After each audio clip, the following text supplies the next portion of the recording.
Hey there, welcome back. Today we're going to continue our discussion about the changes to the rules that we might see for Armada. Today we're going to start on our points adjustment discussion. So I've got a couple of things to say about this. So first of all, I'm assuming no verbiage changes to these cards. These cards, they're going to stay as they are. I think we're in a pretty good place with Armada in terms of the way things are worded. We don't have anything silly like infinite relay anymore. I think that was probably one of the worst, blunders in Armada rules history. We don't have anything that right now. I don't think there's anything that needs a significant adjustment in terms of errata. So I'm just going with the verbiage that's on the cards, and based on that, what cards we might, if there's going to be point changes, what might be the best cards to change. Today we're going to start with some upgrades.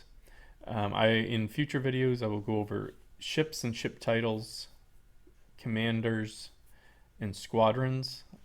This is going to be all the other upgrades from officers, down to turbo lasers, ion cannons, offensive, defensive retrofits, all of that kind of stuff. Now, I've pretty much only, certain cards are just bad no matter what. I mean, you could drop their points down to 1 or 2 and people still wouldn't play them. I'm not going to talk about those. Certain slots, like the officer slot, just has most competitive slot by far in Armada, and it's just not a slot that it's worth talking about some of the cards. There were a few that I picked out here. But then there's just, there's some cards like Veteran Gunners here. While attacking, you may exhaust the card to reroll all the dice in your attack pool. Based on its slot in the weapons team, there's just way better choices. You could drop this thing down, to 1 or 2 points. People still wouldn't take it. In theory, you would take this card in order to, for a large dice pool. But in that large dice pool, you're going to have a couple of dice that you want to keep. And is it really going to, how much is it going to help you to have to reroll everything? I think the rerolling everything is just a little bit silly. My personal opinion, a terrible card. So I'm not going to talk any more about that. So the first thing I want to talk about are a couple of officers. Now, for the Rebel officers, I didn't have a lot. I didn't have a lot of complaints about most of them. So I don't have a lot to say about Rebel officers. Although Iden Versio, we used to see him a lot, especially early in the game's lifespan. Now other officers have really kind of taken his slot. We don't see him nearly as much. I should also say that the way I went about picking these cards for discussion is, if a card is ubiquitous, you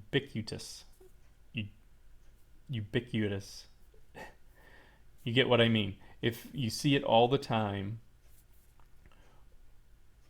then there's probably a problem. If there's a card that is just a must have in a slot, and you know that if somebody is filling that slot, it's gonna be this card for this specific ship setup, that's probably a problem.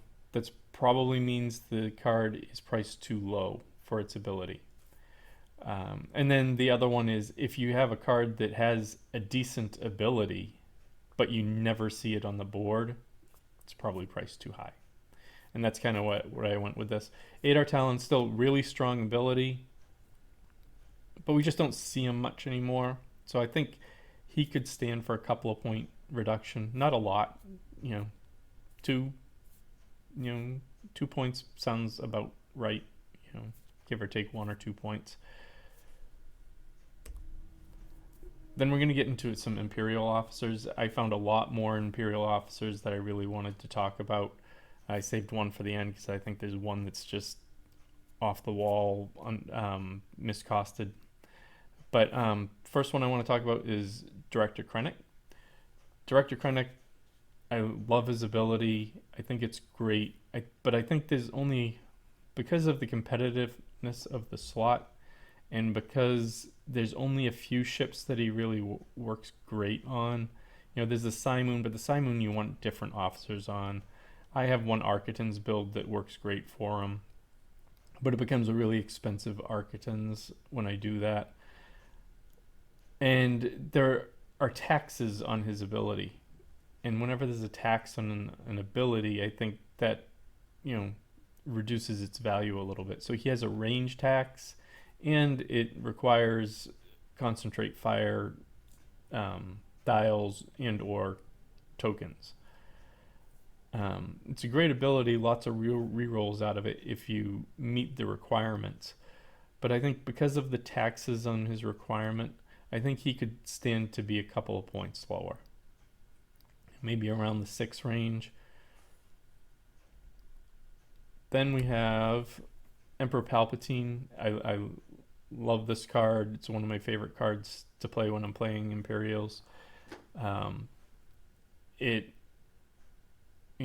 really puts pressure on your opponent when they want to attack the ship that he's on. He works great on command ships. I think he might be slightly undercosted. I think maybe a 1 to 2 point increase in cost wouldn't be terrible for Palpatine. And I'm hurting myself by saying this because I like the card a lot. Then we have Governor Price. Governor Price, for a good player, is a devastating card. It takes a knowledgeable player that really has a plan in mind and knows what they're going to do. But to be able to last first somebody with a high-powered ship is devastating. I think her ability is really super powerful for a good player. So I think she could stand a couple of point increase for sure.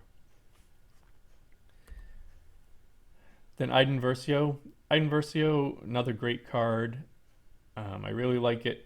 My problem with Iden Versio, and I said I wasn't going to talk about changes to cards, but my problem with this card is it's a dual ability card. So, and I think just about everyone that takes the card is taking it for the first ability to be able to use evade tokens at close range. And I know that's why I take it when I play Iden. The second part with the squadron and the boarding party essentially kind of ability of her to give out raid tokens where you have to discard the card. I don't see people taking her for that reason, and you're paying for this ability. I don't think it's a worthwhile ability on her card, and I don't understand why they gave this second ability to her. I think the first ability was fine, and I could see her dropping a couple of points. Now my problem card. Okay. The Vader Officer for 1 point is a silly strong ability. It's something that if you would think it's got a tax on it. You have to choke out your other officers on other ships in order to be able to get your rerolls. So and once you choke them out, then you can't choke them out again. So it's like a once per ship type of a thing. But you're really going to only need that big reroll, once or twice per ship. And by getting that big reroll for 1 point on all of your ships, people will hold this until the later rounds 5, round 6, pull it out when they need it. Usually they'll have a low priced officer in there anyways. Super strong ability. I think it's way undercosted. I could see this card going up to 4 or 5 points All right, and then we'll go into some of the other cards. So offensive retrofit. There's some good cards here. I do think tractor beams might be slightly overcosted. You just don't see them very much anymore. I think it would be a nice card to put on even a small ship, but because of the tax where you have to be doing this to a ship of your size or smaller, and we see so many big ships, people aren't going to do that. But I think if you lowered the price, people would take the chance and put this, on a small ship. And it can be really strong on a small ship. But I think a couple of points reduction on that wouldn't be a terrible thing. Then we have our defensive retrofits. Now I put ECMs in there, so we're comparing this to a couple other cards. So this goes into the ubiquitous category. When you see a ship with a defensive retrofit, 9 times out of 10 it's going to be ECM. ECMs are just everywhere, super strong, lets you get around accuracies, lets you use that brace when your opponent would otherwise accuracy it. Super strong. Now at 7 points, it's not a cheap upgrade, so I don't necessarily think that this one needs a point increase. So what I'm going to say on this one is, with no other changes to any other defensive retrofits, the cost of this one should go up by a couple of points. But I'm going to say if the next couple of cards that I show get point decreases, then the 7 points on ECMs is probably fine. So the first other defensive retrofit is advanced projectors. Now advanced projectors has a hard counter, and that's the problem with advanced projectors. Once we got XI7s out there, which is a hard counter to advanced projectors, people just stopped even trying to play this card. And I think it's a worthwhile card to play. Not every ship is going to have XI7s. Most players are only playing XI7s on their large ships. And oftentimes it's only on one ship, so there are other ships in the game, so it's still a worthwhile card, I think. But it's just so highly priced, and it's only 1 point cheaper than ECMs. I think if you reduce the price of advanced projectors down to 3 or 4 points, I think you'd see a lot more people taking the chance and playing the card. And then also with reinforced blast doors. Reinforced blast doors is similar. One of the problems with reinforced blast doors is it's a one-time ability. You have to discard it. You do get to remove 3 face-down damage cards, so you can't do face-up.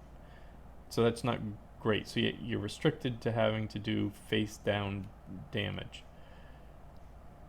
It's not going to be great on a smaller ship that has a defensive retrofit, because by the time you get to 3 damage, there's a good chance that they've killed you anyways. So being able to survive to the end of the round with 3 damage cards, isn't as likely. You can put this on larger ships for a slight reduction in cost to the ECMs, but it's only a couple points, and I think ECMs is going to make your survivability, it's a lot better in terms of survivability of the ship in the long run, in terms of the amount of damage it can save you. So I think reinforced blast doors could stand a couple of point reduction, and again, you would see not as much, just advanced projectors, but maybe 2 at the most, 1 or 2 point reduction on this one. And that would just make it a competitive card in the slot. Good card, good ability, just not competitive because of ECMs. Now we'll get into some turbo lasers. So heavy turbo laser turrets. It's like it's a poor man's XI7. It's a way to you know, put pressure on your opponent. XI7s locks down, redirects. This one, you're trying to put a restriction on brace, but you can still use the brace. You can still use the whole thing. You just can't use anything else. So either, and if you end up rolling not a lot of damage, like 3 or 4, then people can use the brace, reduce it by 1, still redirect, and it's it's right in the same range in terms of cost as XI7s, and it's not as good. So I this is another one, and there's a lot of other good turbo laser cards. So even reducing this one, maybe you're not gonna see it very much, but I don't think you're gonna see this one hardly at all unless you do reduce it. Probably down to 3 points or so, I would say. Then we have slave turrets. Slave turrets has a big tax on it. You can only attack once per round, no double arcing. Works okay for your big side arc ships. Maybe if you have an Akbar fleet, with with a home one type of a ship, and you think you're just going to skirt around the edge of the board, and you're only going to get to use that side arc once. You can't gunnery team the side arc on that ship, so maybe slave turrets mixed with Akbar on that ship is okay.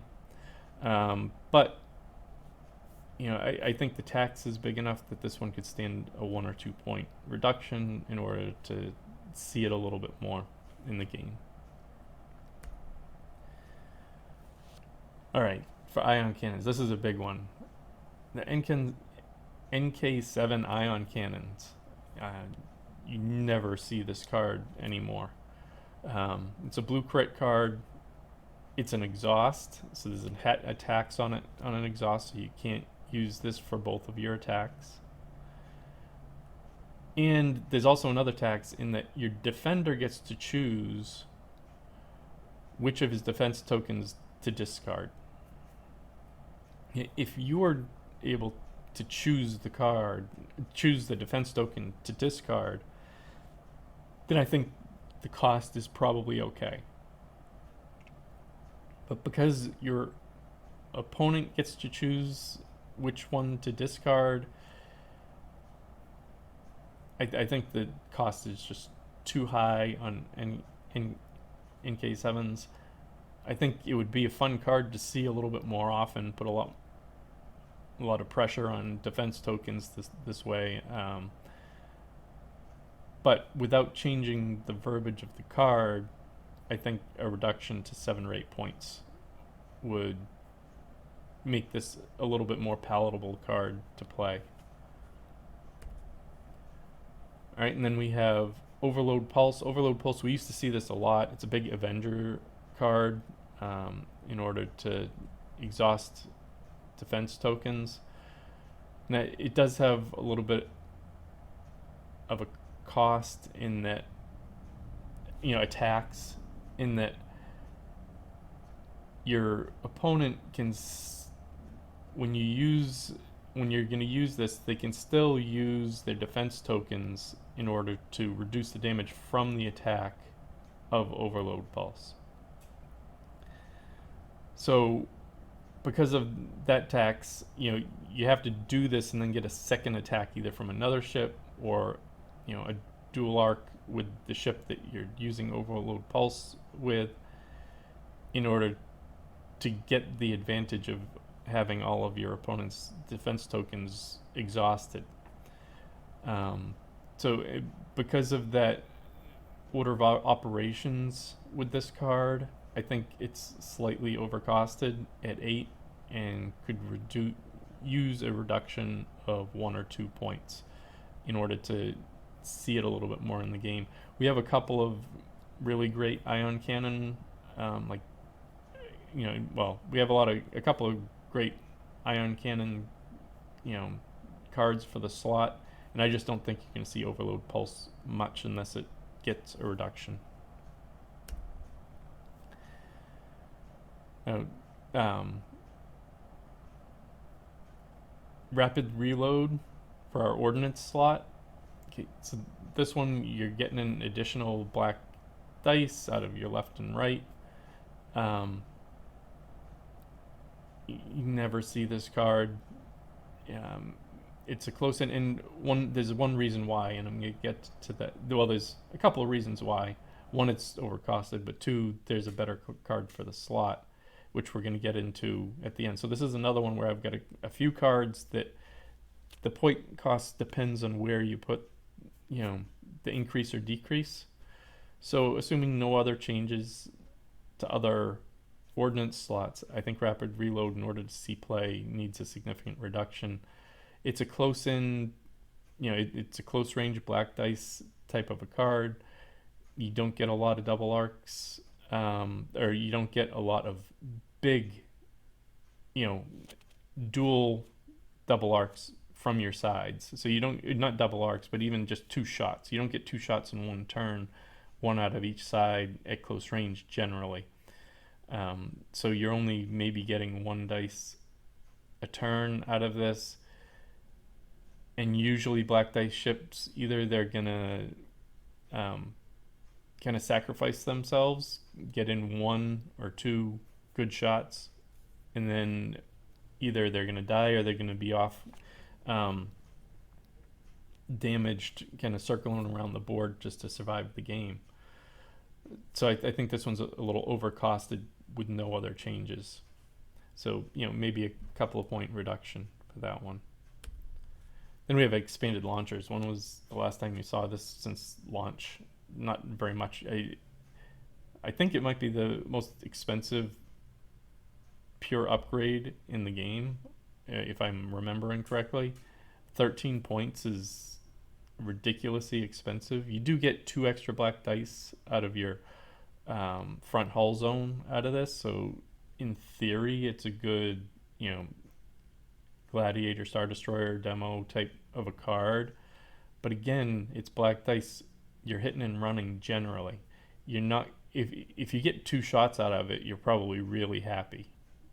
And because you're really happy if you get 2 shots out of it, the chances are,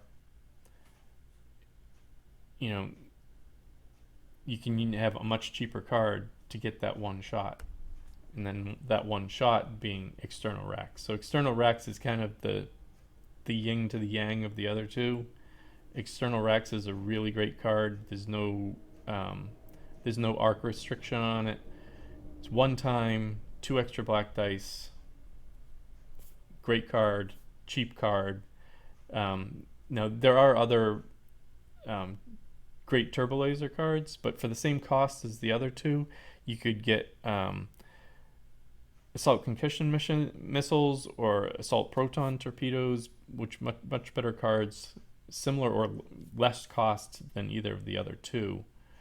So if you're looking for just a cheap solution to get a couple extra dice, external racks is great.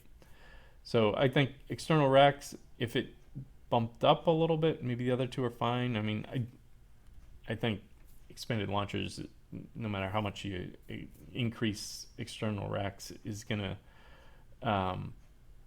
get played without a reduction. I mean, this one is just silly expensive. At most it should be 8 or 9 points, I think. But even then, assault concussions or assault protons are probably a better card for the slot. So, but I mean, I like the card. I wish we saw it more. So big reduction there.